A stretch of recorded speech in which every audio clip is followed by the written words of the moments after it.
Uh, to you I call, O Lord, my rock. Do not turn a deaf ear to me, for if you remain silent, I will be like those who have gone down to the pit.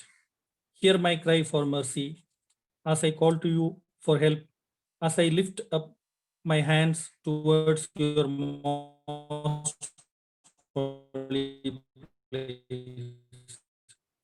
Do not drag me away, who speak orderly with their neighbors, but harbor malice in their hearts.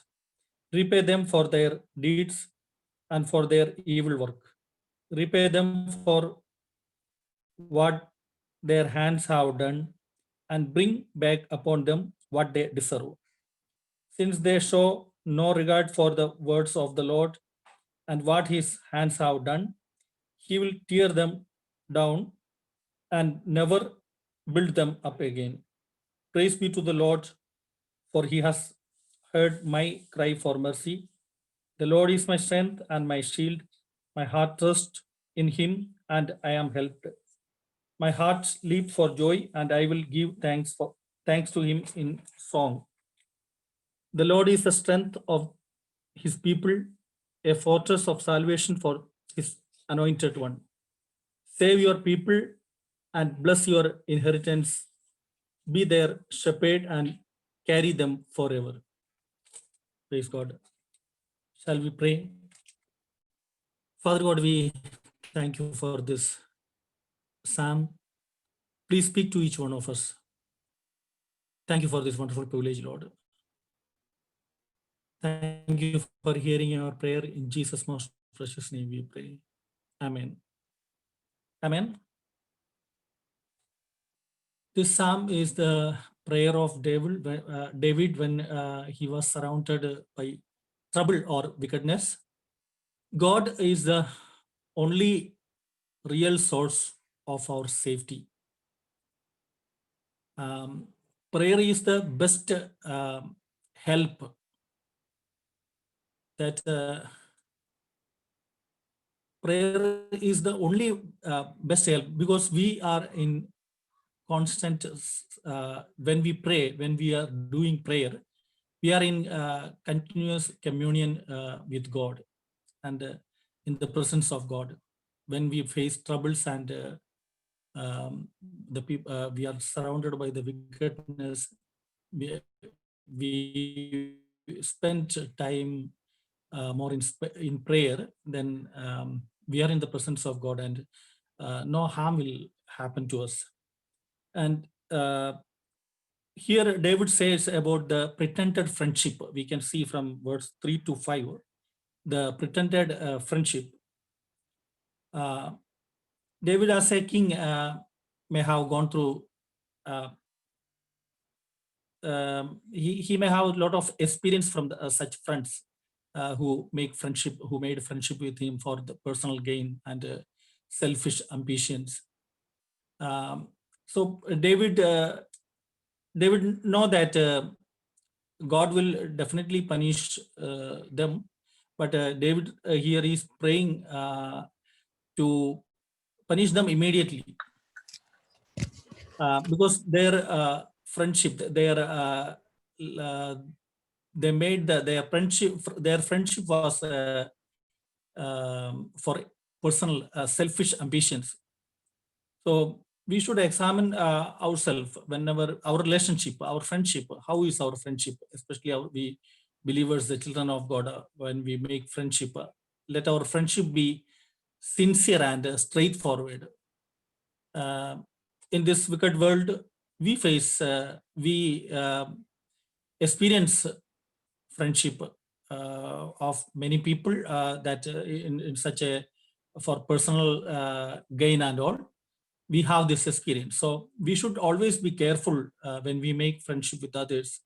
Let our friendship be very straightforward and sincere. Let Almighty God bless each one of us. And the time ahead, let us spend for a few minutes. Let's spend for intercession prayer. Let us pray for our nation and our church and our. We have been looking at the the miracles in the English service for the past couple of weeks. And today we'll go to Mark chapter 4. Before that, let's look to the Lord in prayer. Thank you, Father, for thy blessed time, for allowing us to gather together, even in such a dire situations, circumstances.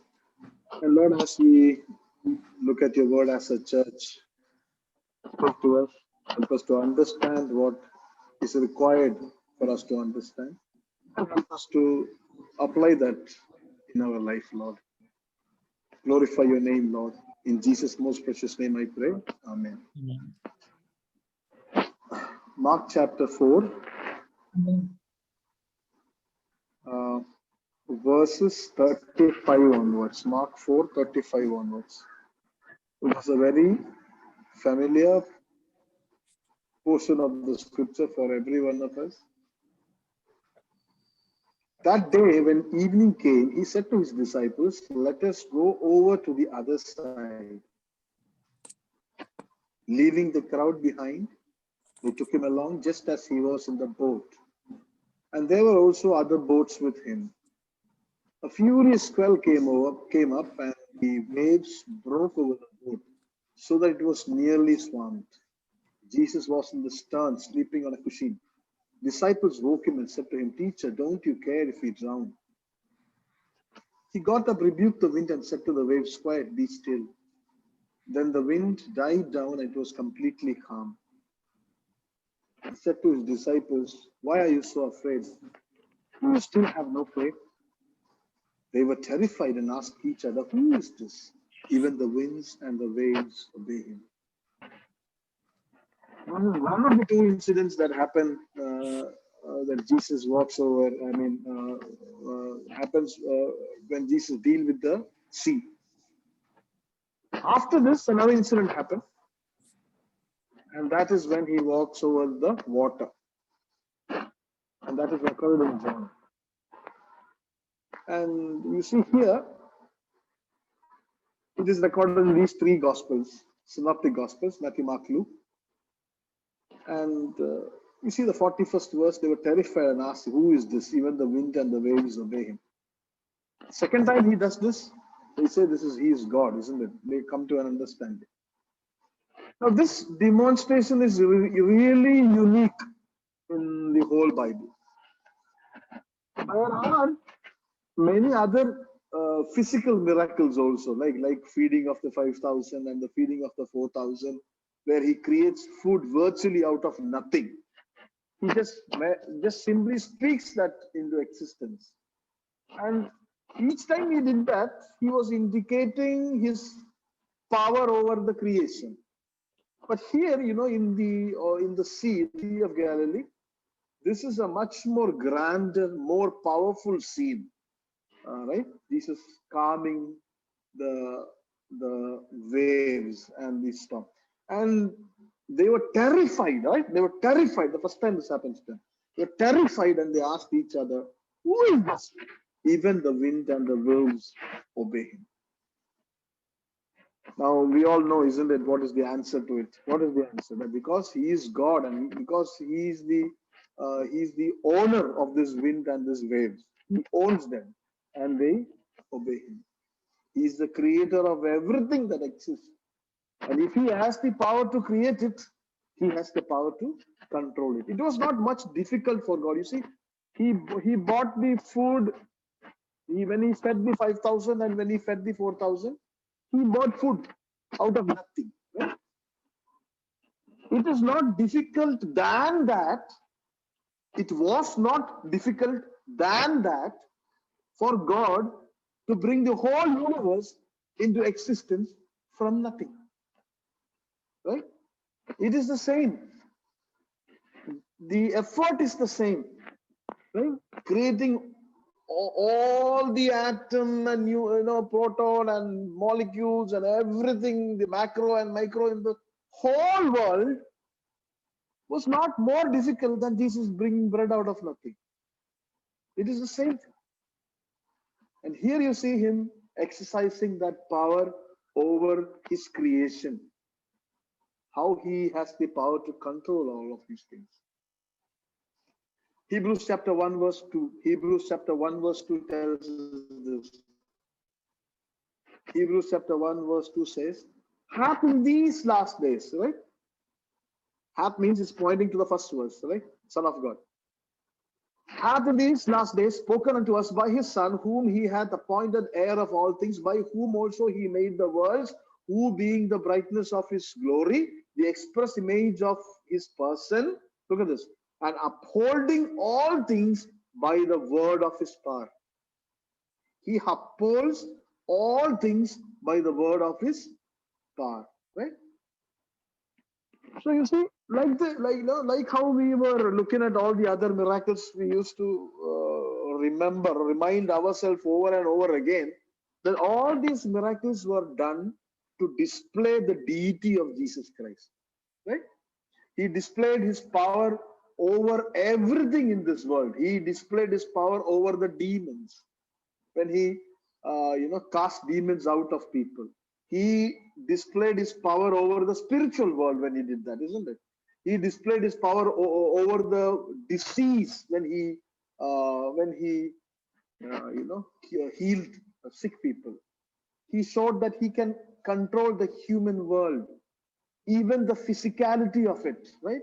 And here he is displaying his power over the natural creation, right? He's showing it to them who he is. He's not merely the carpenter's son, but he is God himself, right? So you should understand, before they got on the boat, before the boat went into the Sea of Galilee, they were in Capernaum. And in Capernaum, it had been a very hard and a rigorous day for him. It was a tough day for him. It was on that day that he taught on the soils, right? He taught them on what the 4 types of soils.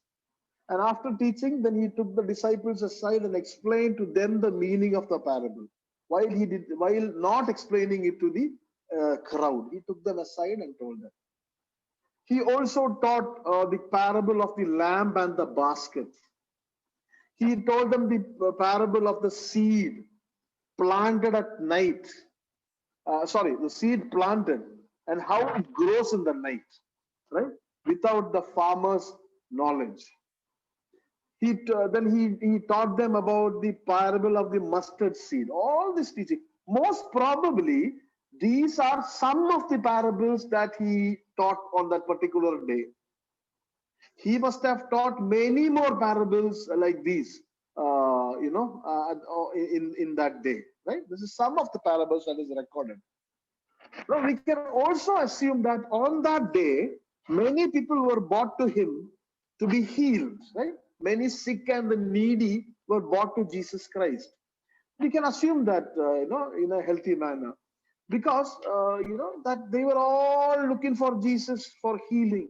So they may have brought a lot of people. So that day was a tough day for Christ, because it was, for Jesus as he was teaching and preaching and healing, his hands were full that day. He was very much exhausted, right? Jesus gets exhausted. He gets hungry. He gets thirsty, right? We read about that in the Bible. John chapter 4 verse 6, when he is about to meet the Samaritan woman, we read like this: Jesus, therefore, being wearied with his journey, sat thus on the well, right? Jesus was tired, and you see how he was, he wanted to rest because of the weariness he felt on his body. Now, on that particular day also, he was full of the backlash of a hard day's labor, and people were just pushing. Still, people will keep on coming, isn't it? People would not say, he's tired, let him rest. They will not think like that, and they kept on coming. They kept on getting closer and closer. So what does Jesus do? Like he usually do, he climbed onto the deck of the boat that was, harbor there, jetty there. He climbed on that and he sat on the boat and he spoke to the people, putting a gap between the people and him. The boat would be a little bit into the waters. Otherwise, the people would. This is not something he did there for the first time. This is something he usually do. We read about it over and over again. So he got on the boat and he was sitting on the boat, tired, very tired. And between that separation, he was speaking to them. And when the evening came, Jesus sitting on the boat, he wanted, and the people, and the people are dispersing. Sitting on the boat, just like that, he tells the disciples, let us go to the other side. Right? And you know what happens on the other side? He's not going to rest on the other side.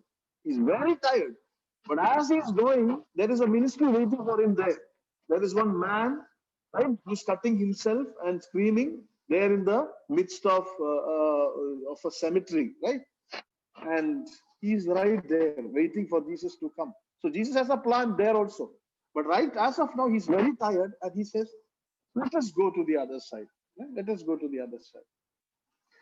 And I just wonder, the disciples may not have remembered what exactly he said when they were facing the storm. He said, let us go to the other side. And when Jesus says, let us go to the other side, they will get to the other side, right? They must have forgotten it when the storm came because they were afraid they are going to sink. Jesus didn't say, let us go to the middle of the sea. What he said was, let us go to the other side. And they forgot about it, right? But anyway, he said, let us go to the other side.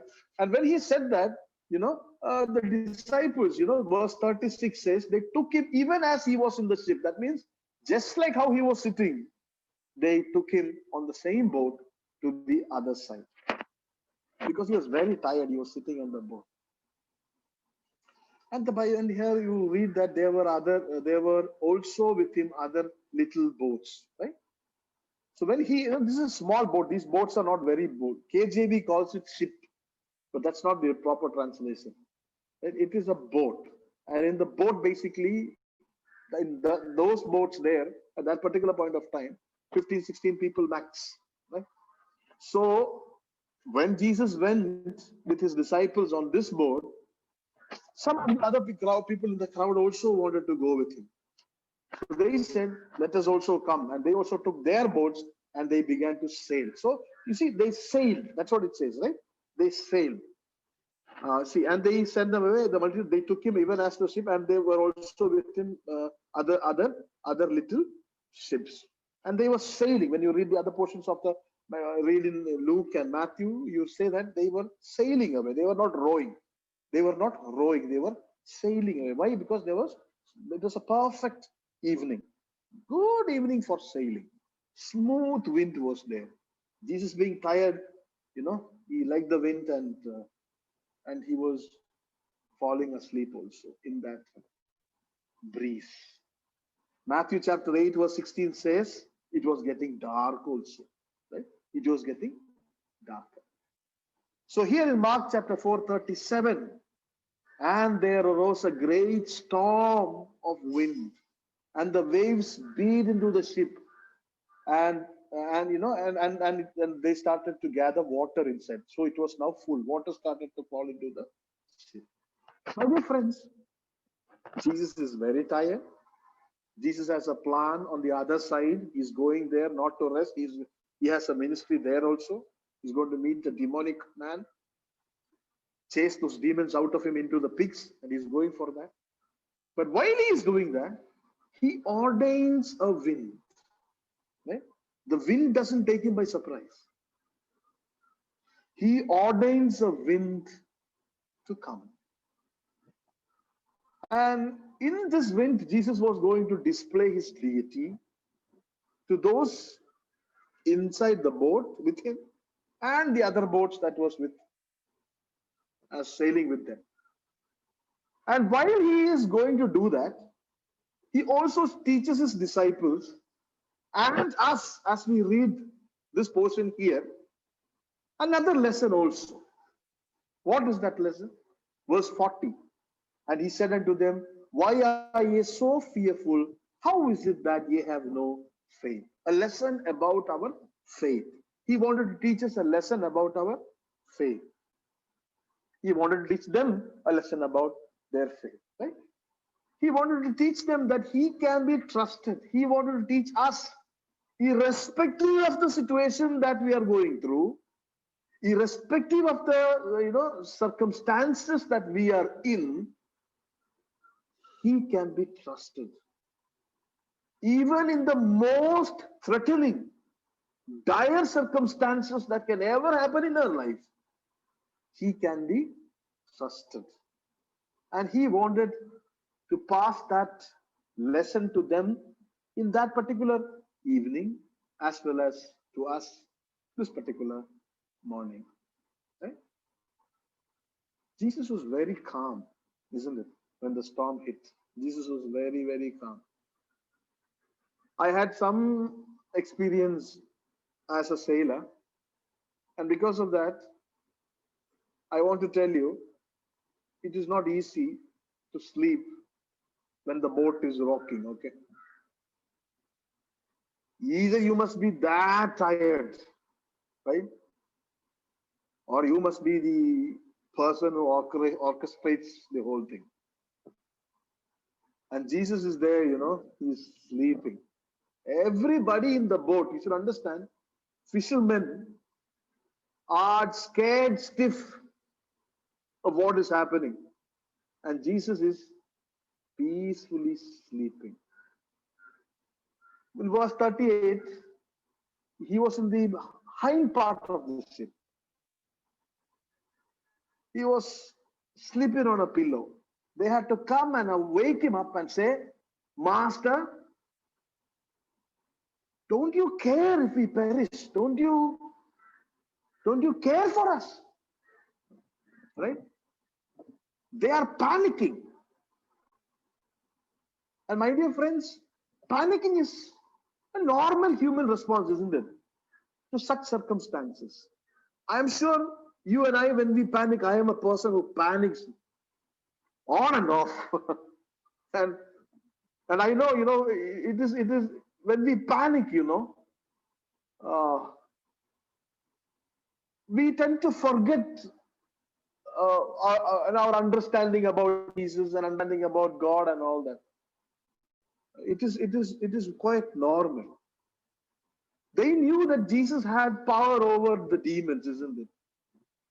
They have seen how he handled demons.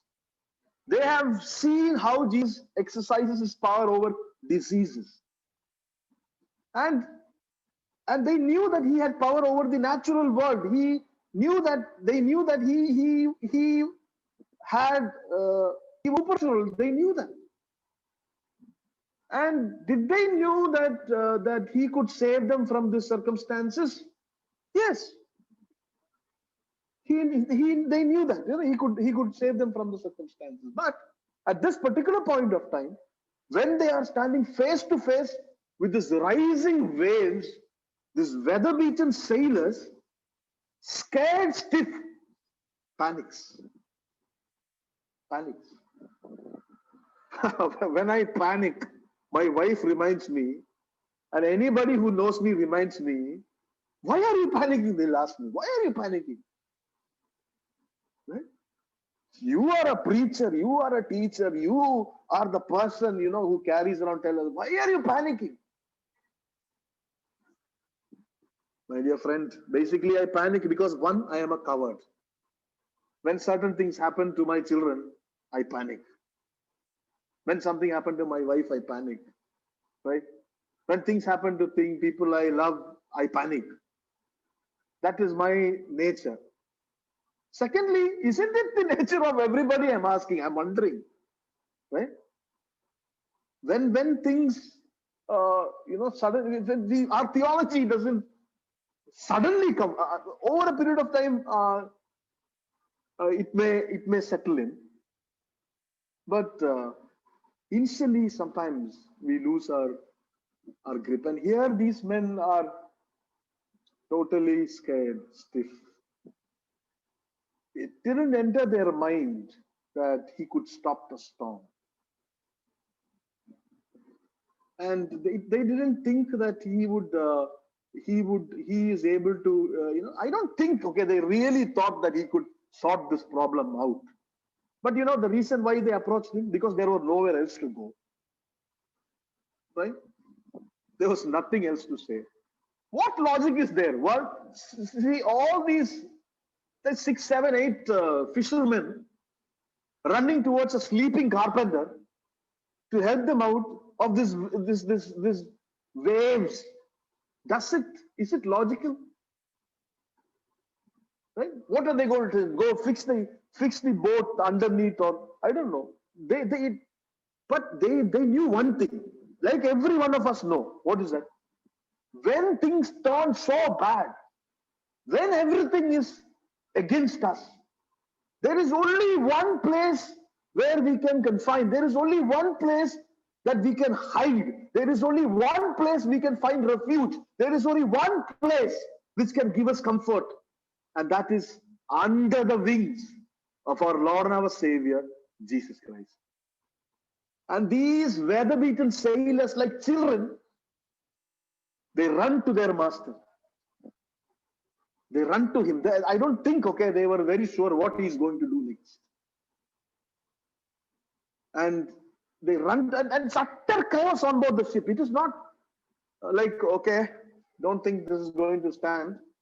Okay, you guys hold on. Let me go wake Mr. Jesus up.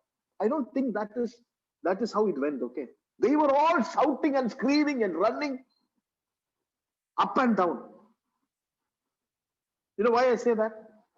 Because when you look at this verse, you know, where they wake up Jesus in verse 38.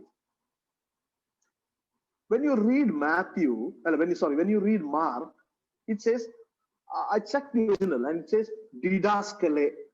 Okay, they're calling him didaskale. That means teacher, right? Didaskale means teacher.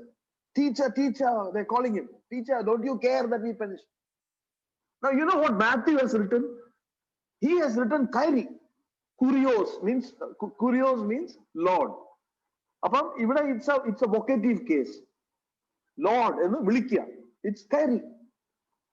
So they're calling Kyrie. They're calling Kyrie. So what Mark is writing is they called him teacher.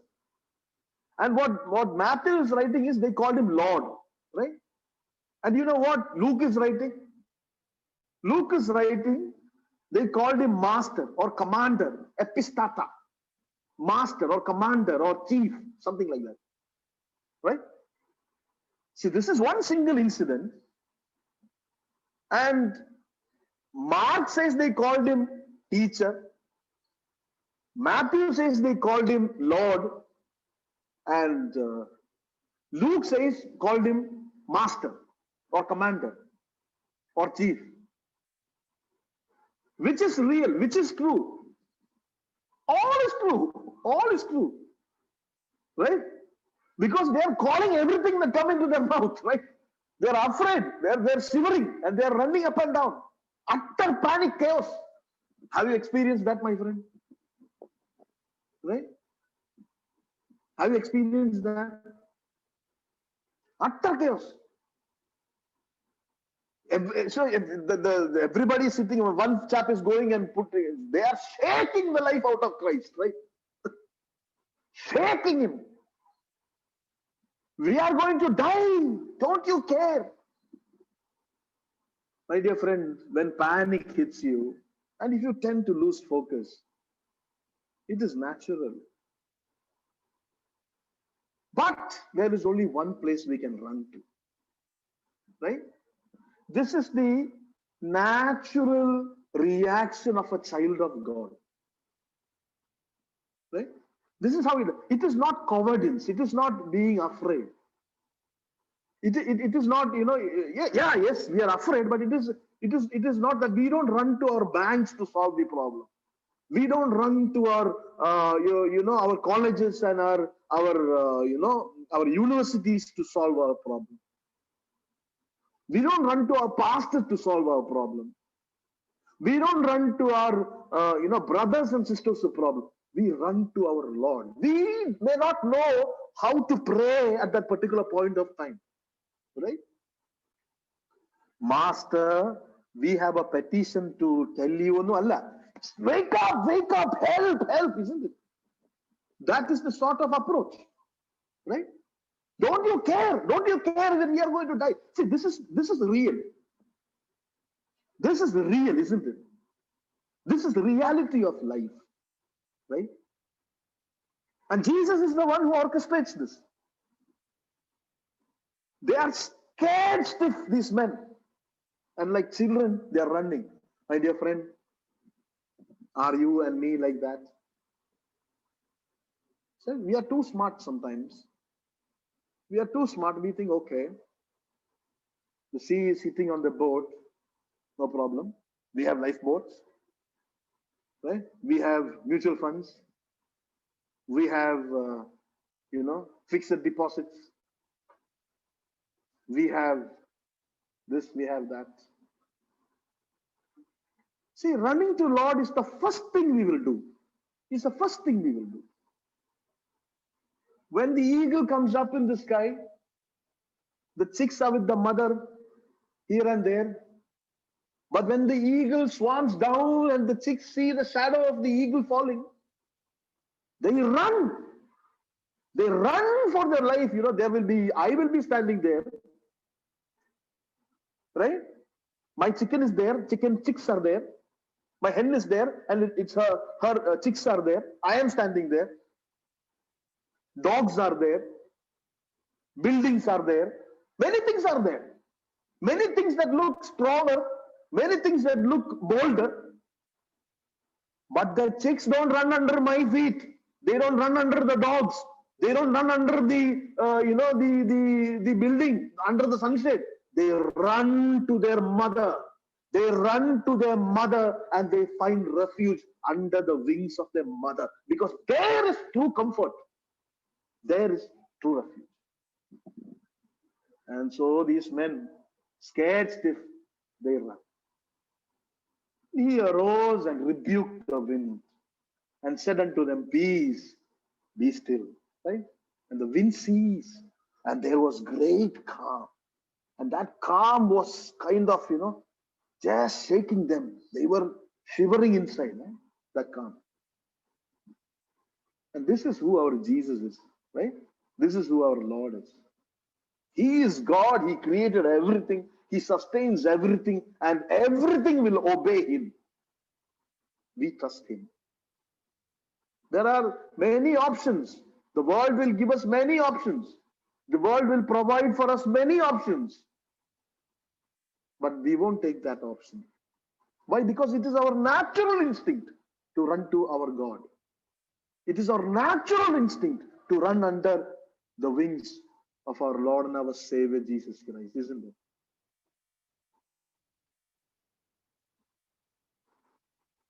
What do you say, my friends? Have you asked in your life, does God care? Have you asked? Have you asked whether Jesus really cares for you when you're going through this crisis? When a death happened in family? When the wealth has failed you? When business falls apart? When something bad happens to children? Have you asked God, does he care? In the midst of the storms of life, does God care? My dear friend, we should realize one thing, and that is very, very important that we realize this. For us, now, all of us, each one of us have our own trials and crises. And this question is not very much alien to us. Does God care? Now, again, some of you may say, I've never asked that question. I salute you. But in my weakness, I have asked that question several times. Does God really care? And look at Ecclesiastes chapter 2, verse 14. Ecclesiastes 2, verse 14, God tells us that the same event that happens to us happens to the whole world.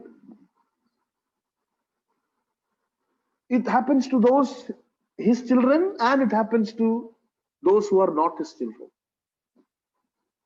It happens to everybody. God allows life to take turns and twists and drops and climbs. And it is for us to understand that it is not uncommon. This is how life in this world is. People will tell you, if you go to the Lord, everything will be okay. Everything will not be okay, my friend. Everything will be okay when you and I stand in front of Him. Because everything is not going to be okay, we want faith. Right? Why do you need faith? Because everything is not going to be okay. If everything was okay, why do you need faith? Tell me, my friends, why do you and I need faith if everything was going to be okay? We don't need faith, no, if everything was going to be okay. We need faith because everything is not going to be okay. Our bodies will deteriorate. Our wealth will fail. Our beauty will go away. We will become fat and we will become thin. We will become dead. We will die. Our wealth will go. What we have accumulated, somebody else will take and squander. Our education will go maximum to the epitaph that is kept there. A few generations will remember us, and when they forget our name, nobody will remember us. It's our name that matters. Who is this? That is your grandfather. Third generation, fourth generation come. Who is that? He is one of my grandfathers. Sixth generation, who is that? I don't know. Everything will go away. And because everything is going to go crazy, we need faith. And that is going to happen to every single person in this world. Ecclesiastes chapter 2 verse 14. The wise person has his eyes in his head, but the fool walks in darkness. And yet I perceived that the same event happens to all of them. You see that? The same event. I perceived that the same event happens to all of them. Who? The righteous and the fool. Right? The person who walks in the light and the person who walks in darkness. The person who is wise and the person who is fool. All of their lives is going to be like this. Our parents went through that. We go through this. Our children go through that. Right? And till we stand in front of the Lord, till we stand there, it is going to be like this. And that's why we need faith. You see, Bible doesn't stop there, okay? It goes on to exegete or to give us a little more about deeper understanding about this thing that everybody's life is like that. When you ask the question, no, why God, don't you care? God says, my son, my daughter, this is life. This is life. It is not because I don't care for you, these things happen. These things happen, yet still I care for you. That is what he's saying. Right? Look at Ecclesiastes chapter 9, 1 to 3. Ecclesiastes chapter 9, verse 1 to 3. But all this I had laid to heart. Ecclesiastes 9, 1 to 3. But all this I laid to heart, examining it all, how the righteous and the wise and their deeds are in the hand of God. Whether it is love or hate, man does not know. Both are before him. It is the same for all, since the same even happens to the righteous and the wicked, to the good and the evil, to the clean and the unclean, to him who sacrifices and him who does not sacrifice. As the good one is, so is the sinner, and he who swears is as he who shuns an oath. This is an evil in all that is done under the sun, that the same even happens to all. Also the hearts of the children of man are full of evil, and madness is in their hearts while they live, and after that they go to the dead. My dear friend, this is not, and you know, when you and I ask this question, why this has happened to me? Why has this happened to my family? Why is this situation like that? You know, and some of us turn bitter. Because, you know, there are many people who say, if you believe the Lord, if you if you are a Christian, everything is going to go as smooth as can be for you. But I want to tell you over and over and over again, that is not what the Bible teaches. Bible does not say if you obey the Lord and if you strictly, nothing, no harm will ever befall you. Anganalla. Right? What the Bible promises is, in spite of the reality of life, He will take you through it. In spite of the difficulties and in spite of the pain and agony you and I face in this world, He will take us through. He will never forsake us. That is the promise. That is the promise. You see? So the difference that lies between us and the world, difference that lies between the people, His people, and the people of the world, is that Jesus is with us. That is the difference. He is the one who makes the difference. Right? And He wakens up, He awakens, and He speaks to the raging waves and the turbulent winds. He speaks to that and He calms it. Our Lord makes the difference. It is He who makes the difference. In spite of what is going to happen to us, what is happening to us, what may happen to us, what happened to us, it is the Lord who makes the difference. When He is in the boat with us, you know, He knew the storm is coming. He knew the storm is coming. Right? Nothing surprises God, my dear friends. There is no accidents, there is no coincidences. Right? Every single thing that happens in our life is designed for a reason. God sees the end from the beginning. God sees the end from the beginning. Even before the beginning, He sees the end. Look at what Isaiah says in Isaiah 46 verse 10. Isaiah 46:10. Isaiah 46:10. Declaring the end from the beginning, and from ancient times things not yet done, saying, my counsel shall stand, and I will accomplish all my purpose. Declaring the end from the beginning. See?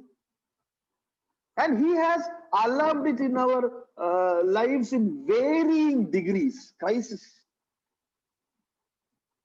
He has allowed that in our life in varying degrees. James chapter 1 verse 2. When diverse types of temptation allada, proper translation is trials. When diverse types of temptations, trials come, count it all joy. It will come. When not if, when it comes, count it all joy. It is there for a reason. And our Christian perspective must be to look at life like that. Our world view must be that. And when you and I learn to look at our lives like that, we will not become discouraged and disappointed. There may be a setback, there may be pain, there may be agony, but we will stand up again. Because we know, in spite of all these things, God is in control. Things may look very bleak. Things look very bleak. It doesn't look hopeful at all. But there is still hope. Why? Because God is in control. Right? I always like Shadrach, Meshach, and Abednego said, what those 3 Jewish boys said.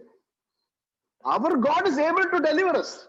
Our God is able to deliver us. If He put us into fire, our God is able to deliver us. But even if He does not deliver, we will still praise the Lord. You see? We will still not recant Him. We will still not work against Him. No, we will still, because we know if that is the purpose, it is not fate. It is not fate, my friends. It is not fate. It is not fate. It is faith. It is faith. It is faith, not fate. Because we know God is in control. Philippians chapter 3 verse 10. Philippians chapter 3 verse 10. Look what it says. It says that I may know Him and the power of his resurrection, and may share his suffering, becoming like him in his death. Right?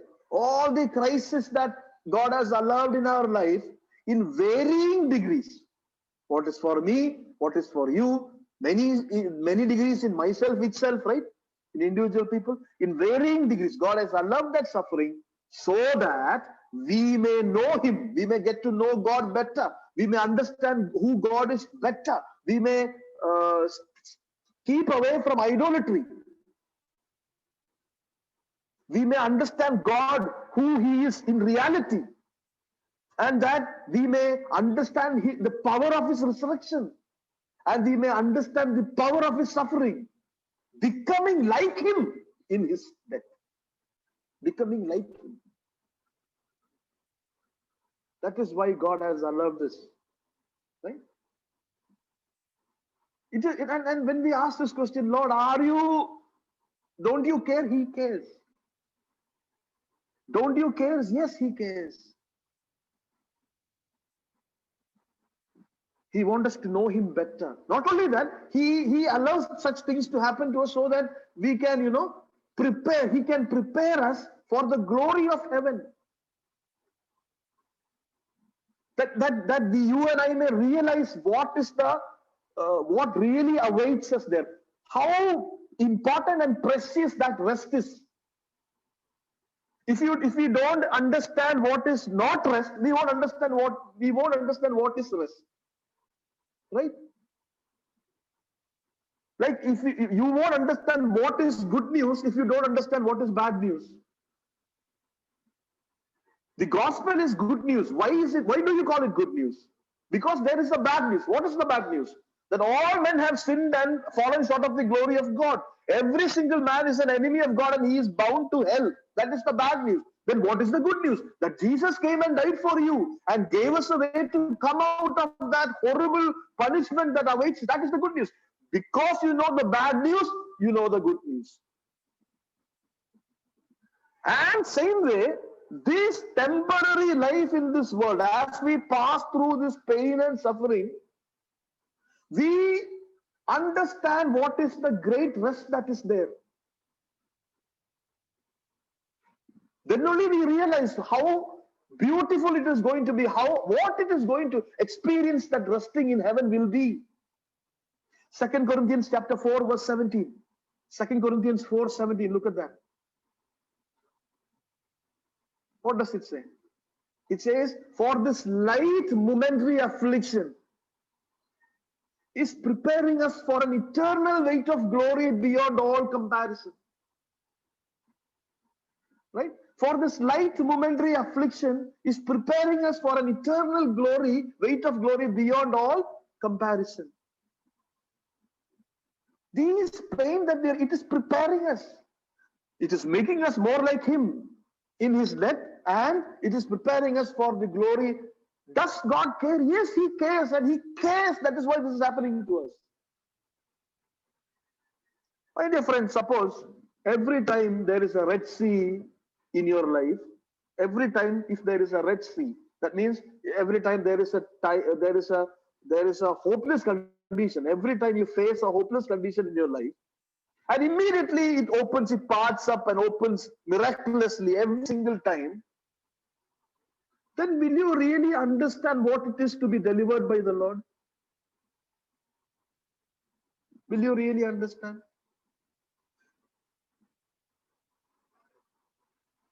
Did you understand what I tried to tell you? Every time you are hungry and if manna falls from heaven, whenever you are hungry, manna falls from heaven. Would you really understand what it is to be hungry and what manna really means? If every time you touched a rock and it gave you water, whenever you are thirsty, water is there. Would you know what it means to not have water?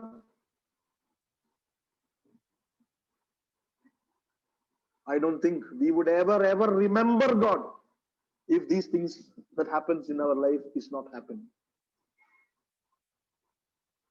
We may be wondering, see, we come from good homes, good parents.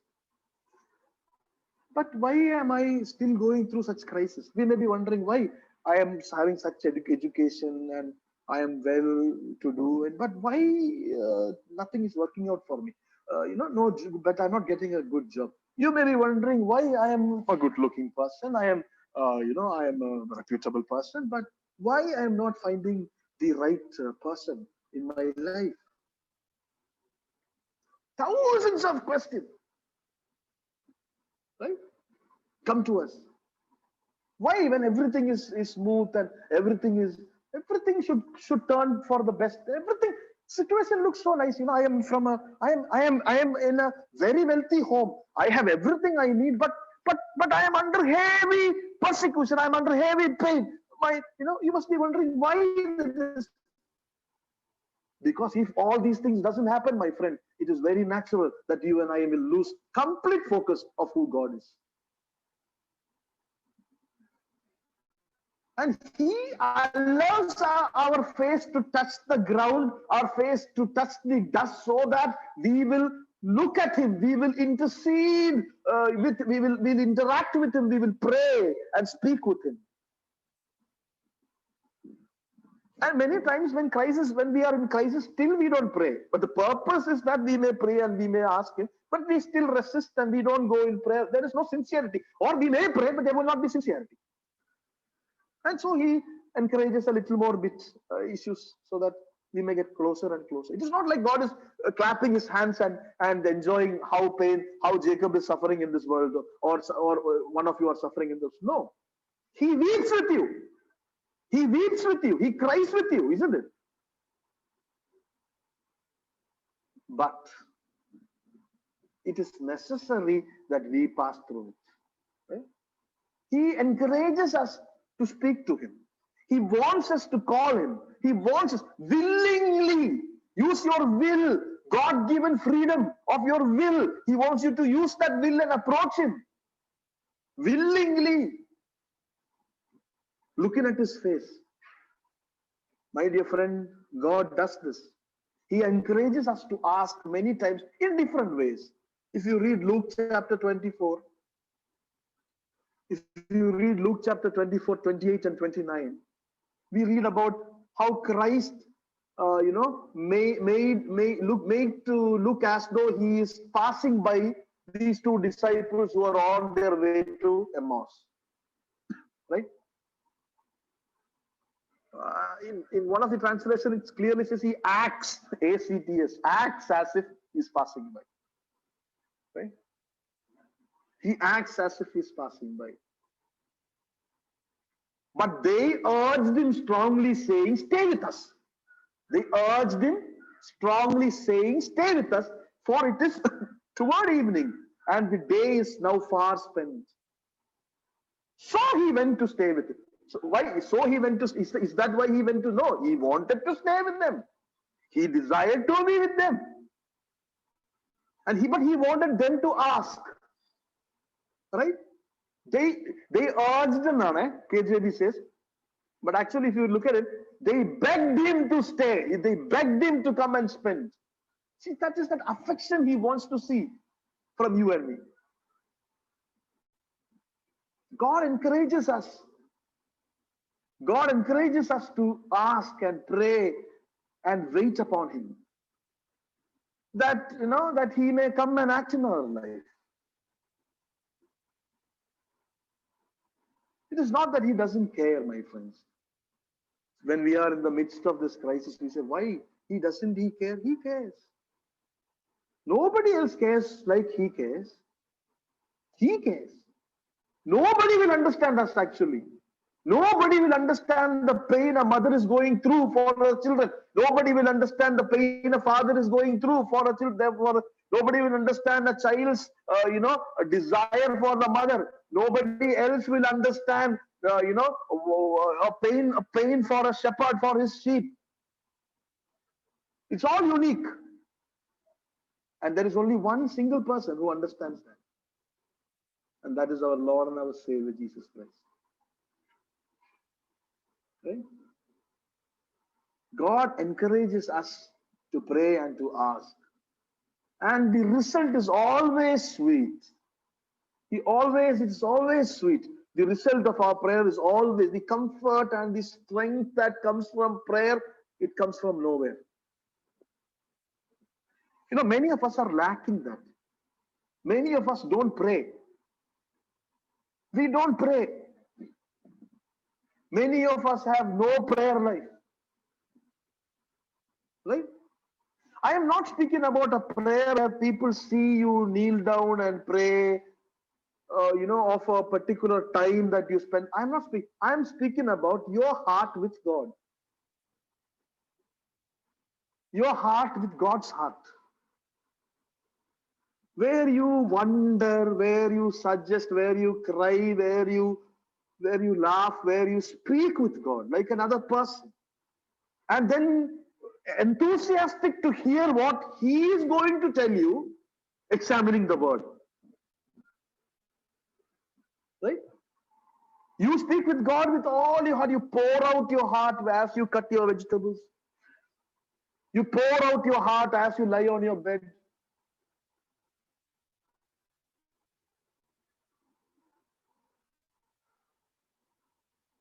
And then you are enthusiastic. You've done that. Now you want to hear the Lord, what the Lord has to say. So you go back to open your Bible and you systematically, disciplinedly study it. Not this. Not opening in the middle. And you discipline study and you're wondering, Lord, I've spoken to you all these things and I am reading Leviticus. And I'm really looking to hear, I'm really looking forward to hear what you got to say. I'm going back to my Leviticus, okay? And I'm going to read 100 names there. I'm going to go back to Chronicles. I'm reading Chronicles now. And I'm reading 100 names there. Lord, I have told you my issues. I've told you my problem. I'm going to listen. I'm enthusiastically going to read those names and wait for your voice. You see, that's what I said. A truly praying person cannot, a prayer involves reading, my friend. Reading the word. Okay? Prayer is speaking to God, then you have to have an answer, isn't it? God has to speak to you. You go to the word. Otherwise, only half the prayer is done. If you only sit down and kneel down and pray to God and then you forget the word, then only half is done. The half is still pending. Disciplined Bible study. Waiting for the voice of the Lord. And then when the result comes, it is always sweet. The Lord will always speak to you. Maybe the trials and troubles may not vanish, but right in the middle of the trials and troubles, you are going to get a heart that is hold on. Right? It is only after the worldly wandering of the Israelites did they find rest in Canaan. Right? It was only after the Lord was tempted by the devil that the angels came and ministered to him. Right? So, my dear friends, ask this question to yourself. Are you a person who regularly asks the question, does God care? Does God care? Yes, God cares.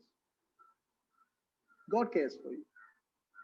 As I come to a close, let me just bring to you one more thing that you got to see in this particular portion of the scripture. You know what? When the whole storm was raging and this boat was about to sink, and they were crying and screaming different names of Jesus, isn't it? They're calling different names of Jesus and running hither. There were other boats also. Remember the other boats? There were other boats also. They were also caught in the storm. Yeah, they were also caught in the storm. Remember them? The other boats. And you know who were in these other boats? They were not Jesus' close disciples. No. Who were they?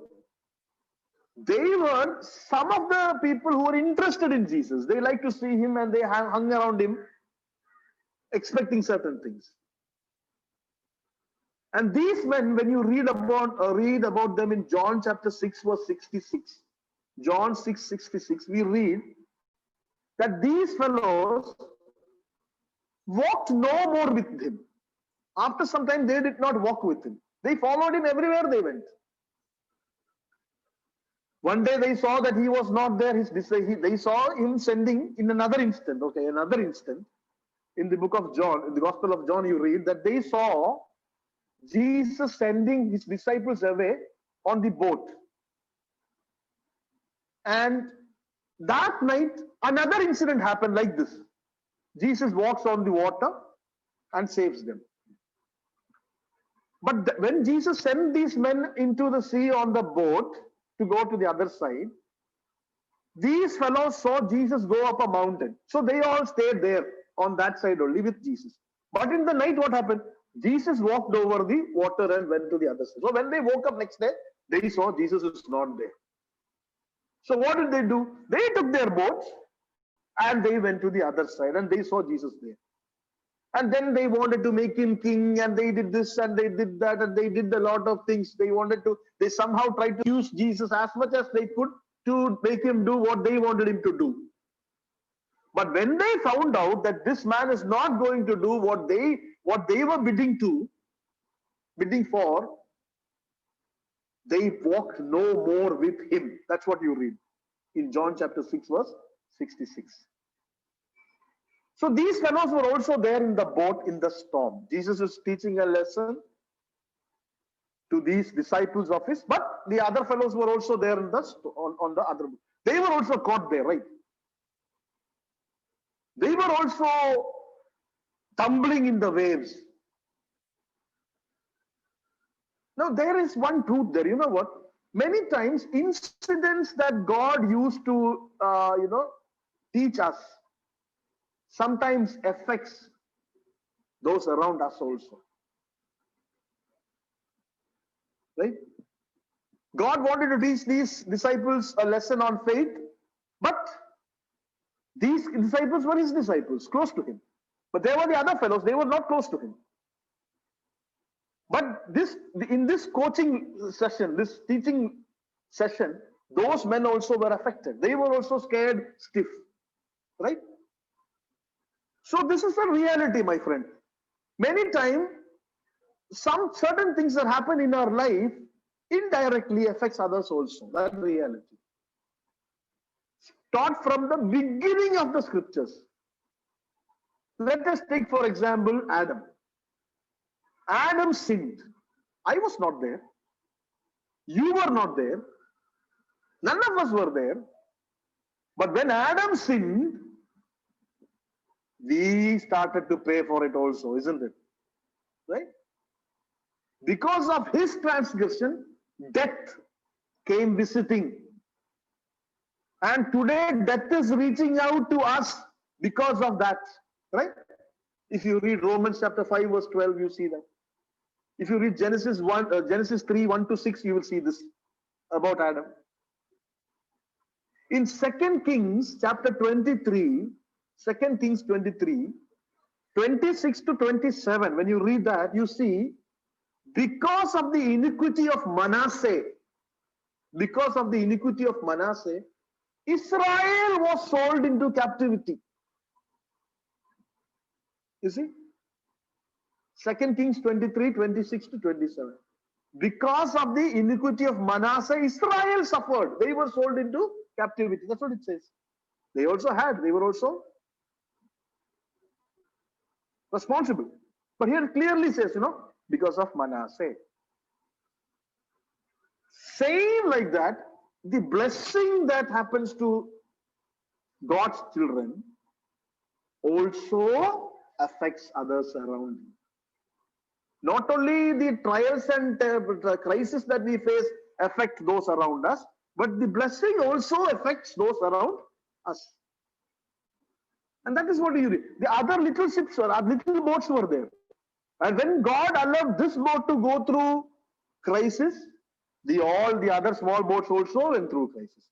But when God delivered this boat, so was the other boats also delivered. You see? And that is why the whole family has to have a Christian perspective. Otherwise, there will be utter chaos. Right? When there is a when as a family, as a church, as a society, we have Christian values implanted in us, then when trials and temptation comes, and when we are affected because of what God is doing in the lives of others around us, we won't complain. We will also be able to see the blessing that we experience because how God blesses others. You know, we read Potiphar's house was blessed because of Joseph. We read that, isn't it? Potiphar was blessed because of Joseph. When Elijah prayed for rain, Elijah prayed, Lord, give us rain. And the rain came. Did not the rain fall on Ahab and Jezebel also? Yes. The rain fell on Ahab and Jezebel also. You see? When you read in the book of Acts, 27th chapter, we see how Euroclydon, Isanamulan, Euroclydon takes a big ship and smashes it against the rocks. Right? And 276 people, 276 people are saved. Their lives are not lost because of Apostle Paul. Right?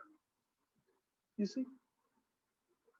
So, my dear friends, as we go through crisis, when God is shaping us, when God is forming us, when we are going through crisis, maybe somebody around us also may be affected.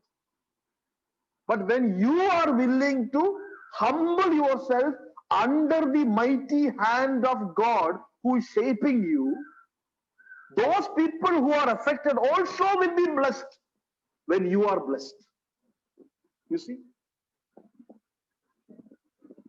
While they are affected because God is dealing with you, you must humble yourself, not only for your sake, but when the blessing comes, when the healing comes, it is going to affect those around you also, just like how you see it affected here.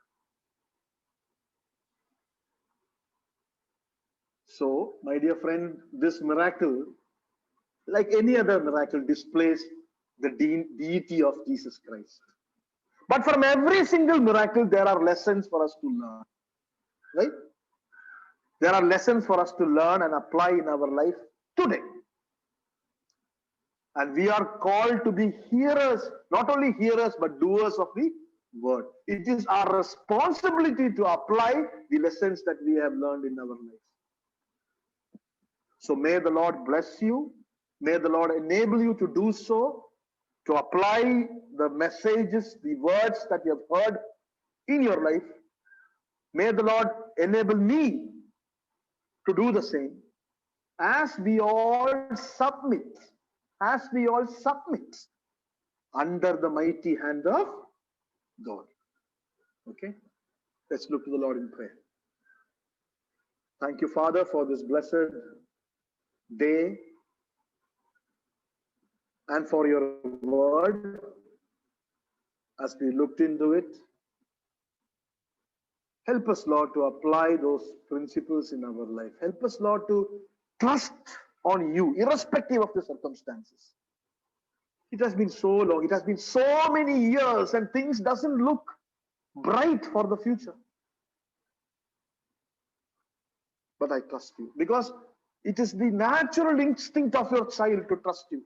Our calculation, we can't calculate, Lord. We are so, we are so numb with pain sometimes. And so we come running.